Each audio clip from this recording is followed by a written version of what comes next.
Hi, I'm Beth Urech, and this is the devotional for January 26, 2021.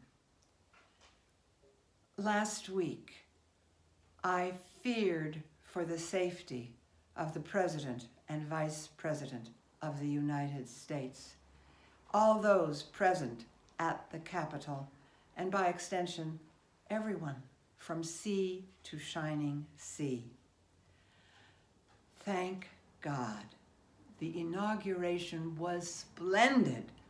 Of course, the National Guard was out shoulder to shoulder, and all the fences were topped with razor wire.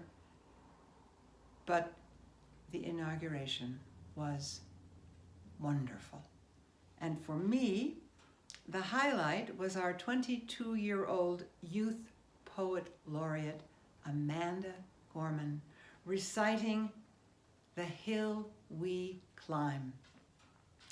Her words, her voice, her stance, her gestures were a joy, as I've devoted much of my life helping people present themselves and their messages with confidence and conviction.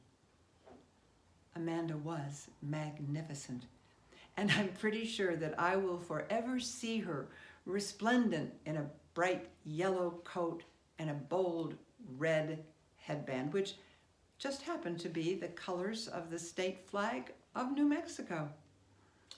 Then to learn that as a child, Amanda had a speech impediment. She couldn't pronounce certain letters, R being one of them. She also has an auditory disorder which interferes with the way she processes sounds. Her twin sister Gabriel had to interpret for her. Writing and untold hours of practicing speaking have resulted in Amanda being a truly eloquent speaker and activist. Then there is Braden Harrington. When meeting Joe in New Hampshire, Joe told him not to let stuttering define who he was, and suggested that he read poems by William Butler Yeats. Last summer, Braden spoke virtually at the Democratic Convention, and we had to wait several times as he grappled with what he was trying to say. Each time I held my breath, but I know that rule number 1 is not to finish a stutterer's sentences. Well, not that I could have.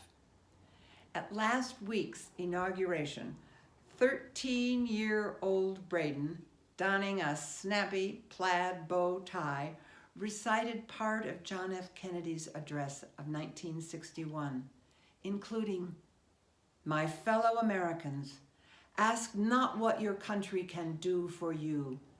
Ask what you can do for your country." Well done, Braden.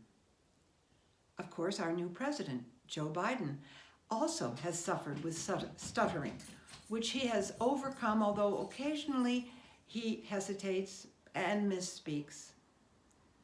You know, many barriers and stumbling blocks can be squelched with motivation and perseverance, and we cannot underestimate the positive effect of encouragement.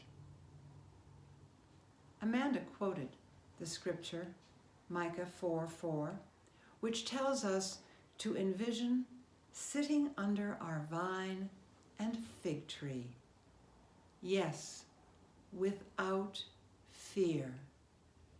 So let us encourage others and ourselves to have courage, to see the light and to be it.